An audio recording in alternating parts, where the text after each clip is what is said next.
Welcome to the Transformation Leaders Podcast. I'm Tony Lockwood, your host, and today we have a great show for you. Today's guest is Claire Dellar. Claire is a breath of fresh air, full of life and focus upon making a real difference. I'll let her explain more about her disabilities, but safe to say she demonstrates more passion and ability than most. So let me introduce you to her now. Go for it. Well, hello, Claire. Welcome to the Transformation Leaders Podcast. Thanks for joining me today. Thank you. We met a couple you're of weeks. Welcome.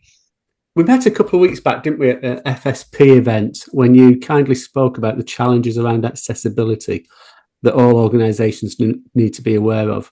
And I remember you shared a video with me that had a massive impact on me personally that day. And I'd like to explore a little bit about that, why that was the case later on in the show. But before we get into that detail, please do share your story. Tell us a little bit about yourself and how you got involved in changing transformation and accessibility. Sure.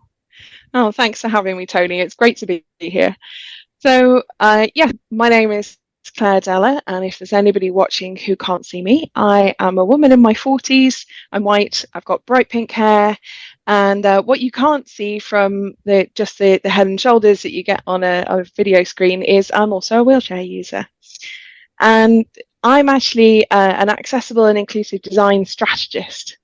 So I got involved in change and transformation actually straight out of university. And my postgraduate degree was something called experimental economics, which is basically experiments to test why people make the decisions they do and how they behave. And of course, when you learn that, you learn how to affect behavior. So I went into the field of change management and also worked on projects. And then I gradually worked my way to doing major transformation pieces, such as the merger of Norfolk and Suffolk Mental Health Trust, rollout of electronic patient records across the NHS. And now I'm actually working with NHS England to increase the accessibility of both our internal and our external systems. So not just the stuff that we as everyday citizens get to interact with, like the NHS app or the website, or maybe our GP uses the e-referral service to send our referral to hospital, but also as somebody who is both dyslexic and has a neurological and a physical disability, I actually need accessibility in my day-to-day life.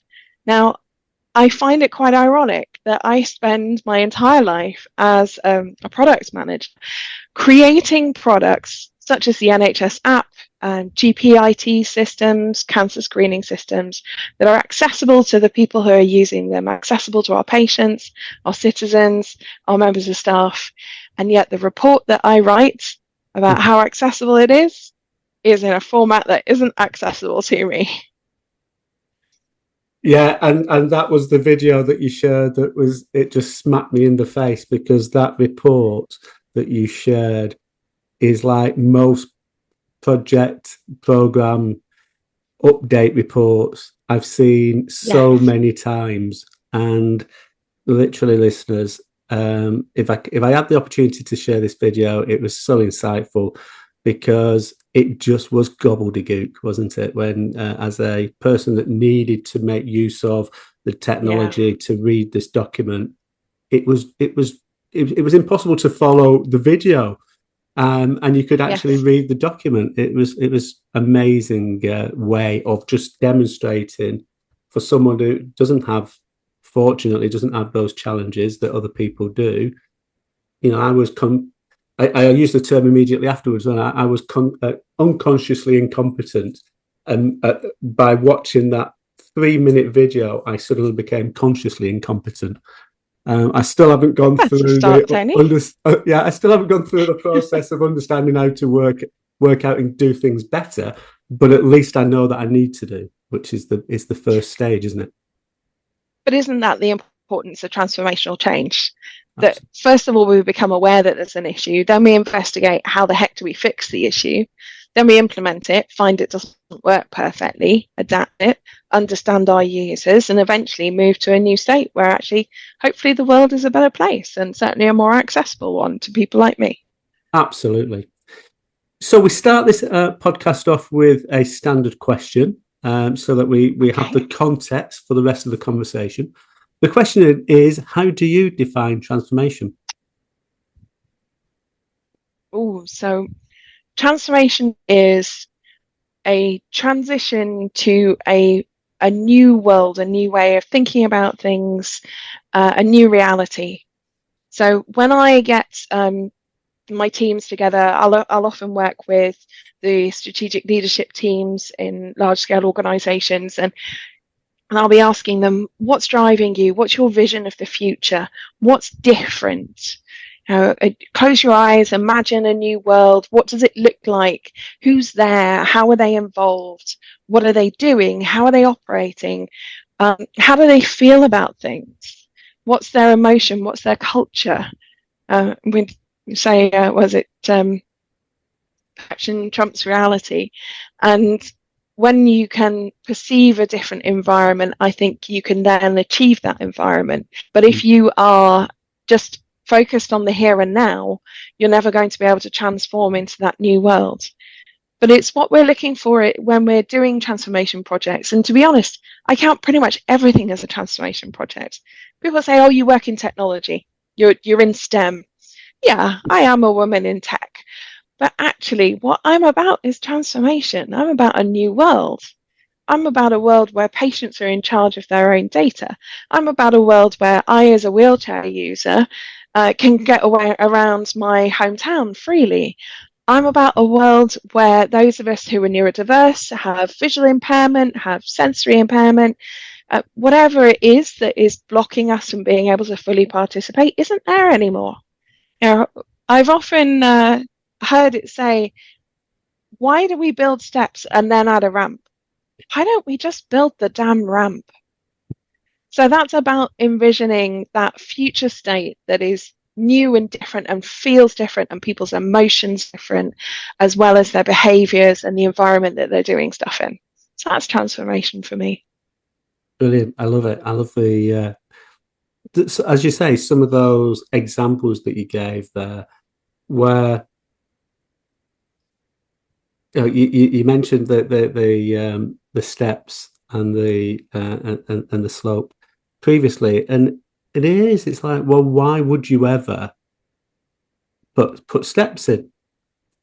But again, as a designer, they probably think, well, actually, we can make use of a small amount of space by putting some steps in, but don't really think the consequences of that design feature in the first instance. Absolutely. But these days, and then they have to add a massive ramp in, which takes up even more space.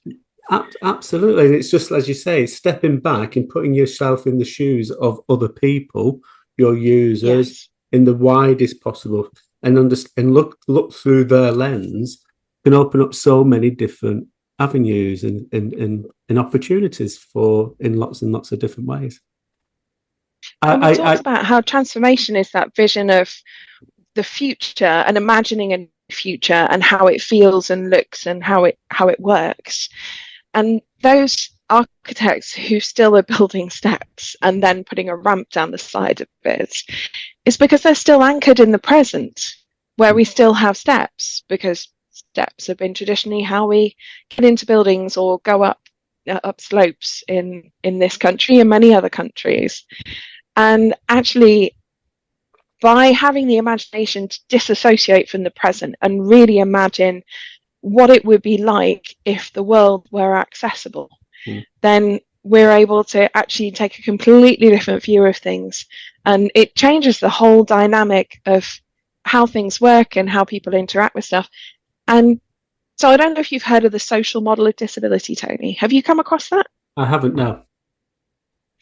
So various different models of disability. The medical model says there's something wrong with me and it needs to be fixed. I'm the problem. Yeah.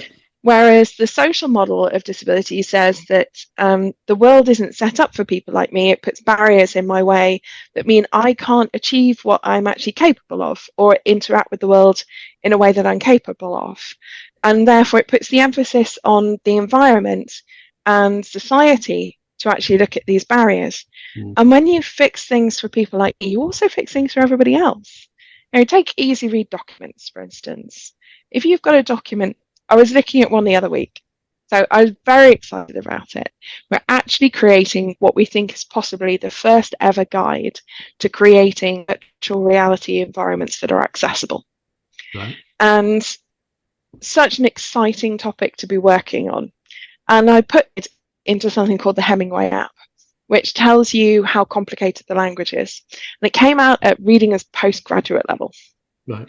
Now, by doing a few tweaks, putting it into an AI that I use and asking it to write it in a way where it keeps the meaning, but it breaks it into shorter sentences and makes the language clearer and easier to read, managed to get it down to a grade 9. That means somebody who's just starting high school can read it and understand it. Yeah. And that just makes it easier for everybody. It's not just about me. You, Tony, you might be tired at the end of the day, and the idea of reading something so dense that it's postgraduate level, when you could be reading something that your son or daughter who's just going into high school could read. Yeah. But I think the key message there is it's understandable for everybody, and that's the key, isn't it? It's just because you have the ability to write at postgraduate level and use long words in complex language. Again, that's just almost saying, "Hey, look at me, aren't I clever?" As opposed to putting yourself in the shoes of the person that's reading it, and saying, "Okay, let's look at through the lens of the reader, and what makes it easy for them to consume that information and to understand it." It's putting up that barrier that makes it, this is our club. Yes. And only the clever people are allowed in this club. And it doesn't take account of the fact that even the people who are in the clever club can have a bad day. You can be sleep deprived because you've got a newborn baby. You have just had a car accident and you're feeling still a bit woozy. And my partner, 52 years old, has just had chicken pox. Poor bloke. And he was exhausted by it. Yes. And so you could just be as simple as you're feeling post-viral, or you've got brain fog because you're going through menopause. Well, I can definitely relate to that one. So it doesn't even have to be about having a physical or a neurological disability. It's anybody at any time can acquire some form of access need, and it can be temporary, it can be permanent. One of the ones that really bugs me, drop curbs. Right. When you go up to the edge of a road and you need to cross over and the curb has been dropped down to the road level so you can get across, and people park across them. Yes. I'm like, how do you expect me to get my wheelchair up there? And they'll think, oh, I didn't realise there were many people in wheelchairs in Shrewsbury. And you think, well, yeah, but there's a lot of people with prams. Yeah. So it doesn't just help me, it helps everybody else when you make things accessible. No, absolutely. And having a young grandson and a 8 weeks old granddaughter, we're getting into the routine of pushchairs again. And you're absolutely right. It's so frustrating when people they're just inconsiderate at parking in the way that they do, and you just need to, again, I keep saying it's the same old, isn't it? It's just open your eyes and look through the lens of other people and what their needs are. And if we did that, we'd be a really much better society, wouldn't we, as a whole, not just within the world of change and transformation, but all of it about the world. Yeah. So you describe yourself, and that's why I do what I do. Yeah, no, absolutely. So Claire, I was looking over your LinkedIn profile, and you describe yourself as a neurodiverse wheelchair warrior, which I think is brilliant.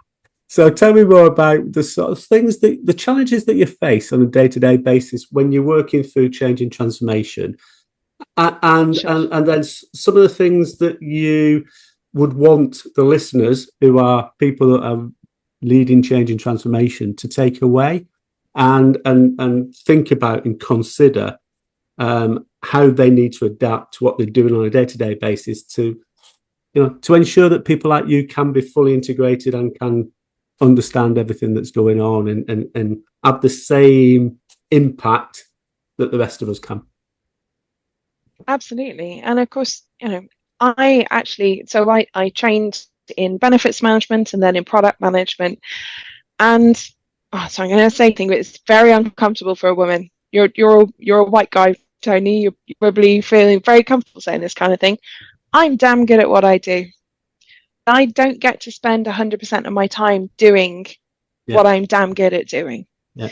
Because I am constantly overcoming those barriers that society has put in place, whether it's at work, whether it's at home.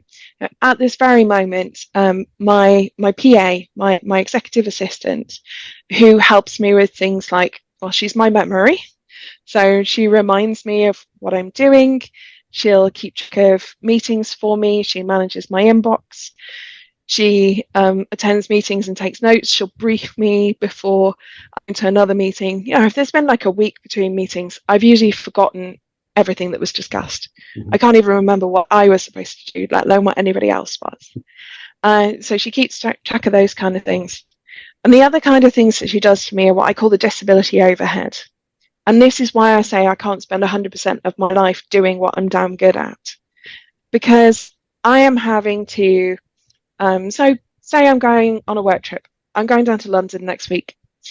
And I can't just go on our hotel system and find a hotel that's in budget, fairly close to the office, book that in, go on, grab a train ticket, or, going to do a mileage claim afterwards. I need to ensure that not only is the hotel close to the office, but there is a wheelchair accessible route from the hotel to the office, preferably avoiding having to rely on public transport taxis, because you can't guarantee, particularly at rush hour, that you're going to be able to get on them. That the room is accessible. Not only that it has an accessible bathroom, but it has an accessible bathroom without a bath in it. Now, some hotels, their accessible bathrooms have baths in, and some of them, they're wet rooms. I can't climb into a bath. Yeah. Whereas other people who have access needs, the bath helps them, and maybe they use a hoist to get in and out. So we're doing a lot of research about the hotel. We're researching the route from the hotel to the office. I've got to make sure that I have a personal evacuation plan for the building that I'm going to be working in. That probably involves having evacuation buddies. So I have to arrange for people to be working in that office with me at that time, who've had the training on how to use an evacuation chair, how to evacuate somebody who's using a wheelchair. Then we have to make sure that I can get there. So I use wheelchair taxis. It's a government grant that pays a lot extra costs, so my employer isn't disadvantaged by employing somebody with a disability. It's called Access to Work. And they pay for a grant for me to use wheelchair taxis. But I have to arrange them, and they're pretty thin on the ground in Shrewsbury, especially when I want them to go all the way to London and then come back in a couple of days and pick me up again. So all of this organisation, I've gone on a very long story there, but that's the disability overhead.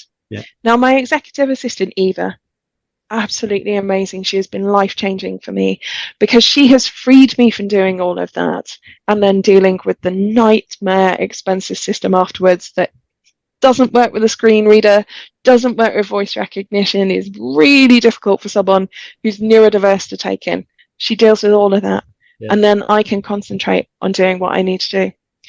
But at the moment, she's off. She's off sick, so I'm without support at work. And at the same time, my housekeeper is off sick. So not only do I not have support at work, I don't have any support at home. So these are things that can completely derail your life. There's a fantastic book written by the journalist Lucy Webster, used to work for the BBC. She has cerebral palsy as a wheelchair user, and it's called The View from Down Here. I have blatantly stolen her title. I think it's fantastic. And she writes about how when everything's working fine, when she has her assistants and her support workers in place, everything runs smoothly. You've got to know each other, you know each other's foibles, you know who's good at doing showers, you know who's good at setting up your computer right for you.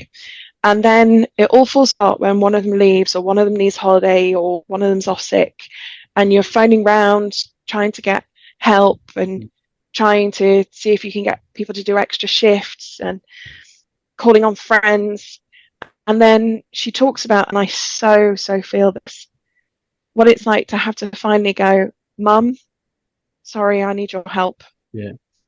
And my mum drops everything, and she's spent all week, 4 days down here this week, making sure that I'm in clean clothes, and the flat's fairly tidy, and the kitchen's not going to give me E. coli.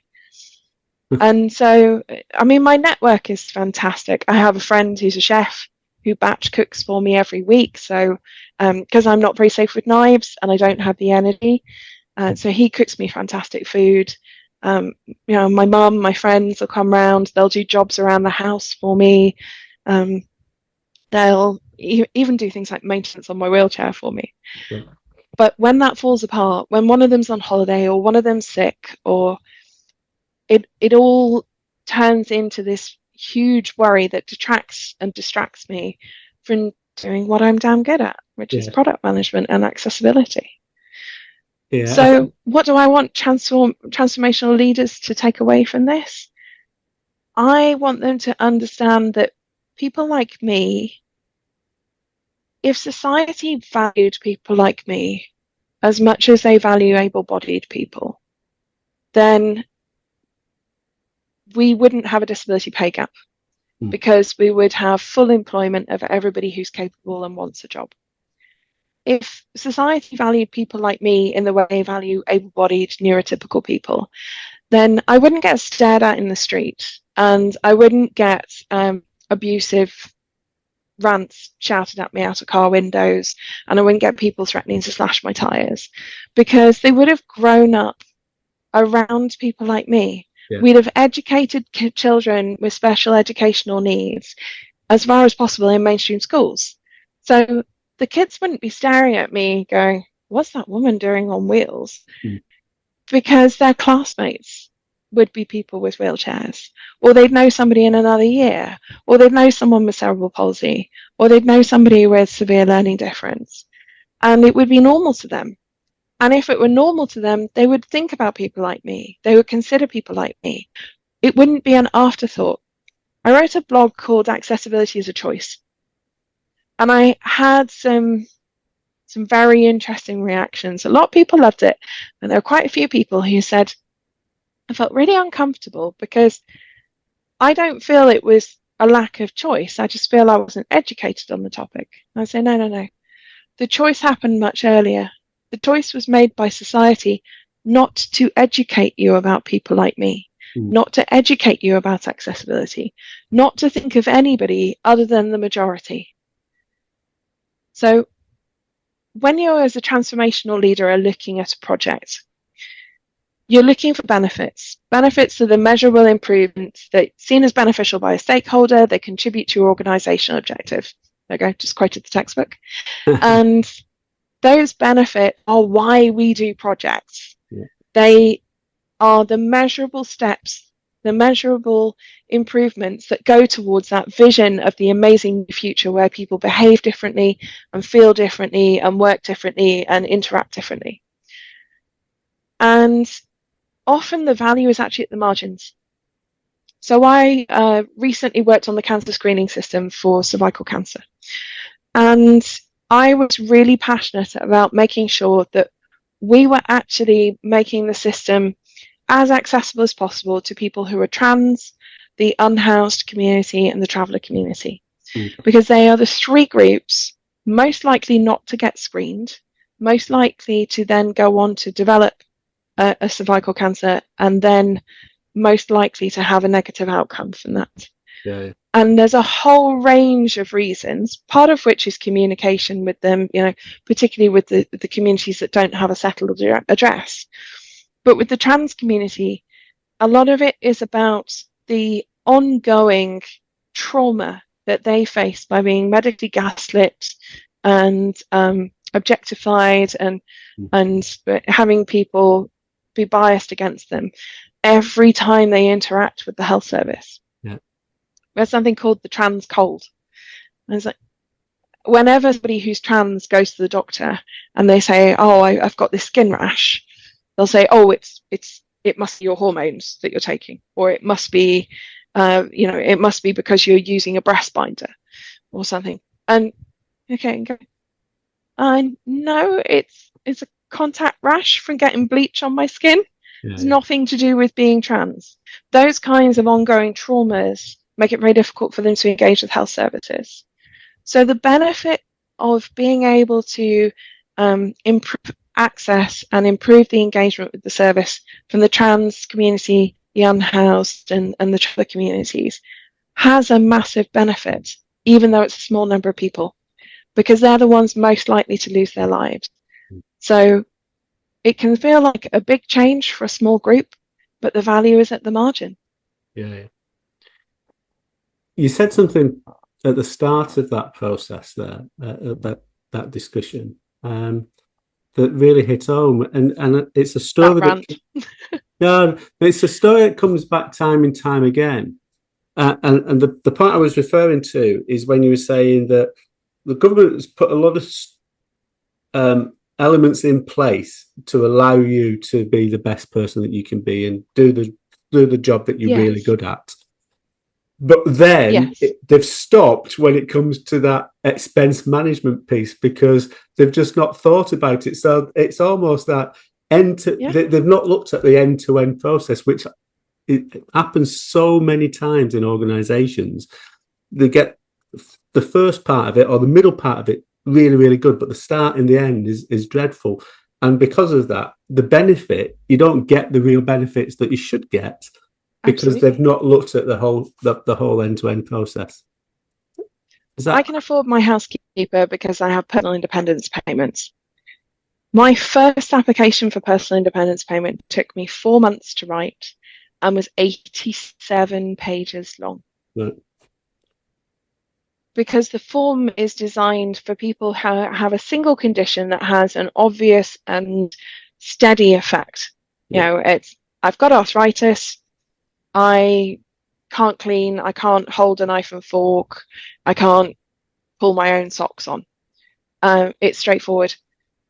I have something like, when we listed them out, it's something like 23 conditions. And they want me to list them all individually and then list the individual effects, the medication that I'm on for each of them, or some medication I'm on for one med covers multiple issues. Sometimes I can't tell whether I'm fatigued because of my fibromyalgia or I'm fatigued because of my heart condition. Yeah. I'm fatigued. Does it matter which one it is? So breaking it down in that way made it an incredibly complicated process. And there is, unfortunately, a rather cynical view in the disabled community that it's done deliberately. It's one of those societal barriers. It's part of the social model that they deliberately put a barrier in place to stop us claiming. Yeah. So you have to be really desperate and or have the resources to be able to actually make a claim. Yeah, and whether that is the case or not, I suspect it's all started off by individuals building up a process, and then a process just been bolted on. No one stepped back to say, is this the right process strategically now? Yeah. That's why I describe myself as a strategist. Absolutely. Because I'm looking at that entire process.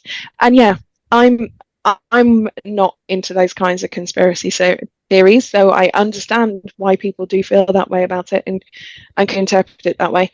I think it's much more likely to be cock than conspiracy, but it's important to step back and look at the whole process. That's why user journeys are so important. Yeah. That's where I start when I'm working on a product, when I'm working on a transformation. I start with, what's the service? What are we trying to achieve at the end of this? And how do people move from it? How do they come into it? How do they interact with it? What are the various ways that it might go for them? Do you get a positive or a negative screening result in your cancer test? What happens to you then? How do you come out the other end of it? How do we make sure that you are emotionally and psychologically safe throughout that process, as well as actually following the physical medicine. And from that, I can look at it and say, okay, at which points do we currently have problems, and what are the various solutions? And it's really important to hold my team back from going for a tech solution, because often it actually isn't. Or there is a very complicated tech solution, or there's a really simple one that costs a lot less. Yeah. But if you have a hammer, then every problem is a nail. So it's about making sure that you're not jumping to conclusions and jumping to your obvious solution that fits your way of thinking. And that's where user research comes in. It's so important. I was doing some user testing today for one of our systems here at NHS England, and I was really proud of them, because not only were they asking me to test the actual system, but they asked me to test the training course that teaches people how to use the system. And they asked me to look at the email and the sign-up process. So we are starting to step back and have that strategic view of how does all of this fit together, and what are the various routes through the system that somebody could take, because nobody ever does everything the same way. You know, life isn't a sausage machine. You turn the handle and the sausage comes out. No, absolutely. But I do agree that, yeah, we all get caught up in the next shiny object. You know, that Yes. I think part of that is, it's just life, isn't it? Yeah. But the strength is saying, yeah, that could open up some real opportunities, but let's just step back and, as you say, strategically look to say, is it taking us closer to or further away from where we said we're going to go, our vision, our ultimate strategy? And then what's the impact upon the different elements that make up that customer journey, or that whatever it is, whatever the process is? And a big part of that, where are those benefits? Exactly. And what do we need to do? What dials do we need to turn? What elements do we need to change to ensure that we deliver those benefits? Because just dropping in technology, to use that analogy, that example that you just provided, yeah, it might do a little bit, but what's the knock-on effects, perhaps, and often does, negate all the benefits that technology solution provides in the short term. Yeah. System thinking is all about looking at the knock-on effects and how does it actually affect every part of the system up and downstream, not just dropping something in to fix one problem that then causes 10 more. Yeah. And I've been in lots of organizations that do that, and I'm sure you have. I've seen a few. Yes, I've seen as a few. Consultants, we don't tend to be brought in when things are going well. No, I was talking to someone the other day about as people who are involved in change and transformation on a daily basis, how when we go into organizations as a customer, or into the NHS as a patient, or visiting parents who are patients and stuff, you're looking through the lens of a change stroke transformation person, and you can see all of the things that actually we did this slightly different. There might be a real benefit, and it's enlightening, but equally quite frustrating, because, you know, as you say, things have been built up over many years. Inefficiencies have been built up over many years, but no one really ever has the chance to step back and look at it strategically from end to end. So, yeah, fascinating. And I think one of the changes in transformation over the past decade is an understanding that it doesn't have to be a big bang. Yes, transformation is different from continuous improvement. So continuous improvement really is taking an existing process and fine-tuning it, like taking an engine and making it more efficient to run. Whereas transformation is putting a new engine in, you know, swapping from diesel to electric, or whatever the alternative is. And we used to think that therefore transformation had to be big bang. And actually, as a technologist who is an agile professional, the applicability of agile in change management is huge. because not only can you take the same principles that underpin it and are in a different setting, but actually it reduces risk. Yeah. And it allows you to react more quickly because you haven't put in a map system and then found, oops, we forgot the ramp. Yeah. But actually you're putting a small amount in and you test it with some real users and they go, how do I get in there? I found an issue with SharePoint on one of our tests where I actually couldn't navigate to the button that would take me out of the page. Right. Because if I was tabbing in circles around one part of the page. It locked me into a loop. It's only by testing those things and doing some small area first, or even just rolling out, doing a bit of A/B testing where you only roll it out to maybe 10% of your user base or one region. Yeah. You get to see what the effect is and you get to test it in the real world. What is it? No plan survives first contact with the enemy. No system survives first contact with the users. Yeah. And so Agile, the methodology has really grown from what originally started as a way of building tech products into anything where you are dealing with complexity. And isn't that just the definition of change, Tony? Absolutely. Complexity. Yeah. We're in an environment where not only do we not know the answers, sometimes we don't even know the questions. We have factors that not only can we not measure, but we can't even conceive of that affect what's going on in a change. It could be something that is totally unconnected to our organisation. For example, our own organisation, NHS England, implementing a change around people's working hours. And we're not connected to, we are connected with, but we are not civil servants. Mm-hmm. But when Jacob Rees-Mogg was going around putting notes on people's desks, it was actually creating a heck of a lot of anxiety in our organisation, even though he didn't actually have any control over us. For people who can't necessarily work in an office on a regular basis, or for whom that's quite a heavy disability overhead. Yeah. Getting to the office, getting around the office, coping with bright lights, with noise, with reflective surfaces that bounce light around if you're neurodiverse. Or one of my colleagues works in a secure area, and because of that, the door is incredibly heavy. He's a wheelchair user. He can't get the door open. Yeah. Can't get into his own office.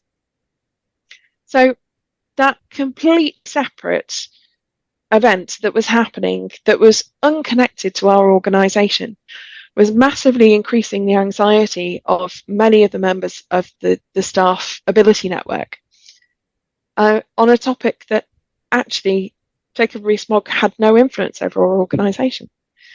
It's the butterfly effect, isn't it? The butterfly beats its wings on one side of the world and causes a storm on the other. No, absolutely. And I think the whole sort of concept of agile, people, when a lot of people, when you say, oh, we're following sort of an agile approach, their mind goes into as you say, that traditional agile type of activity.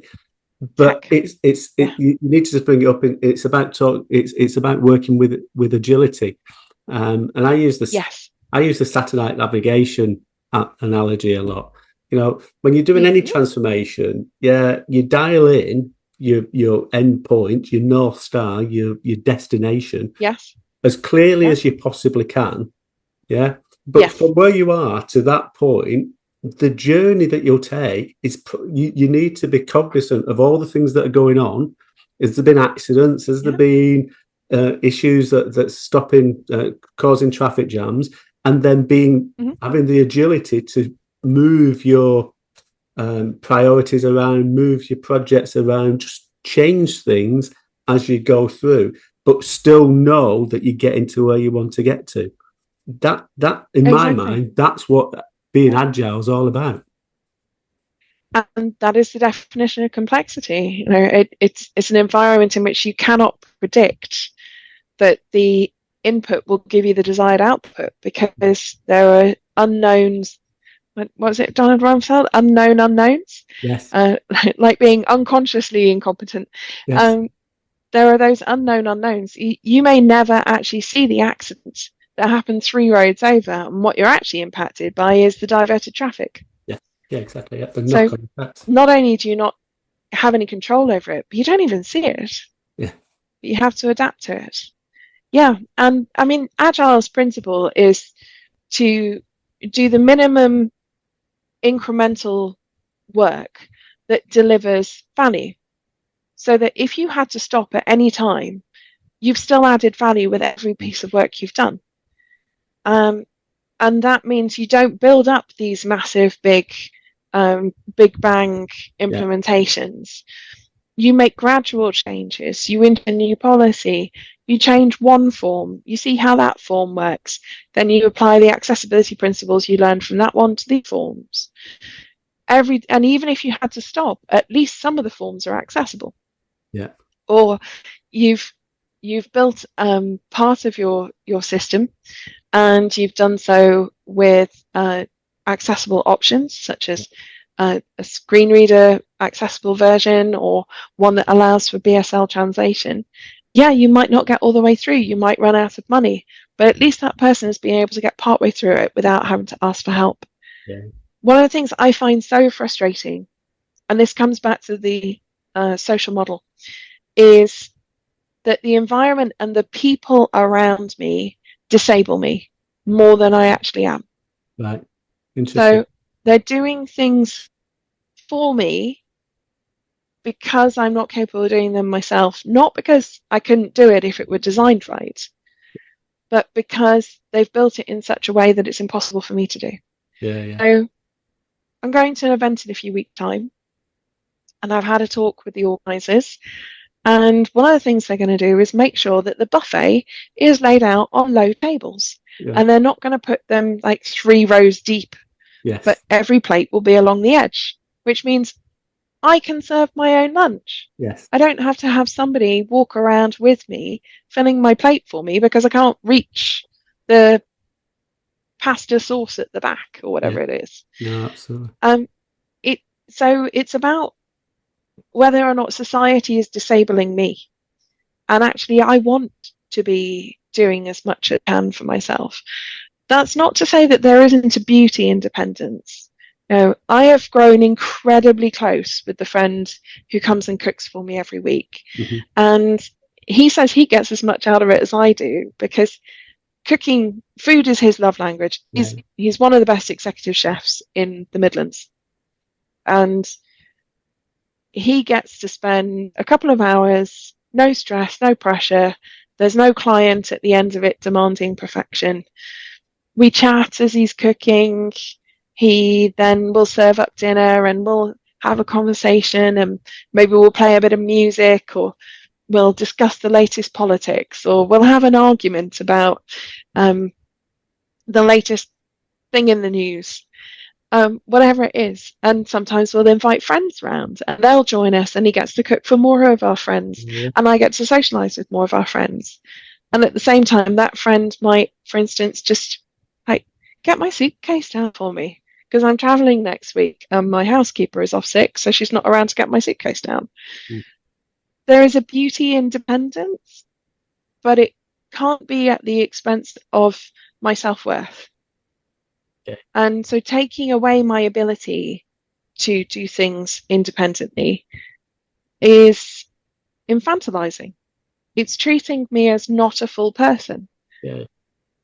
And I think what was going through my mind there is that people have put in workarounds for you as opposed to resolving the issue. Yeah. Don't worry about creating a workaround, just resolve the issue.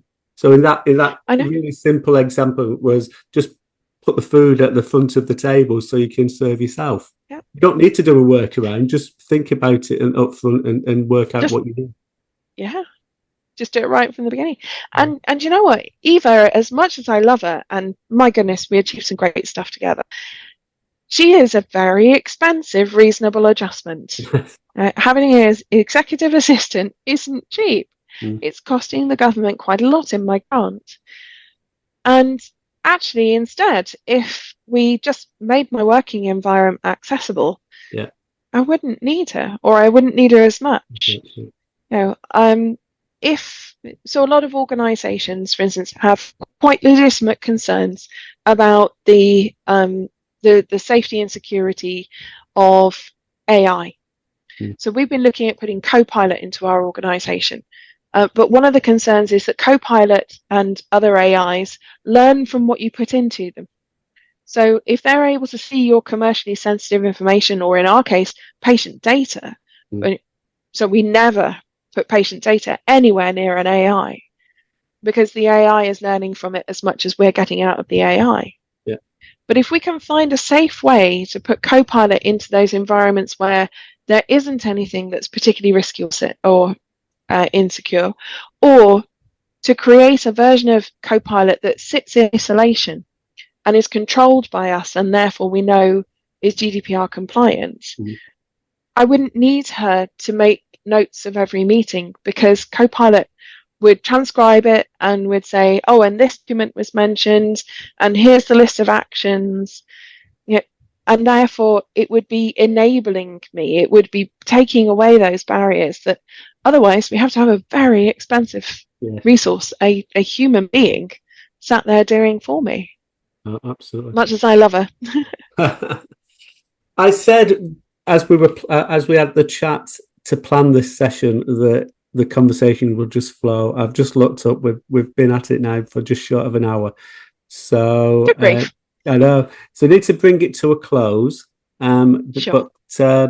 But what's the one thing? What's the one message that you would want to leave the community with now around that some of the things that you've experienced and some of the things that you would want people like us who are transformation leaders to take away from this conversation?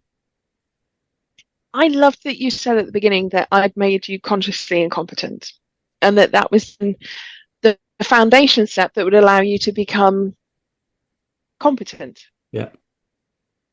We don't have to make massive changes. Yes, of course I want things to be perfect. Yes, of course I want everything to be 100% accessible. And as change leaders, as transitional people, we're the ones who have the opportunity to change society for the better, to value people like me, and to value my life and my contribution as equal to that of anybody else. And my mere presence, I don't have to be economically productive for my life to have value and for me to have a positive life experience. So we have a massive opportunity, and with that comes a massive responsibility. But I don't want that to overwhelm people. I want people to think about that agile principle of, even if you've made one change, which makes one small difference, that has made things slightly more accessible for somebody, that's a win.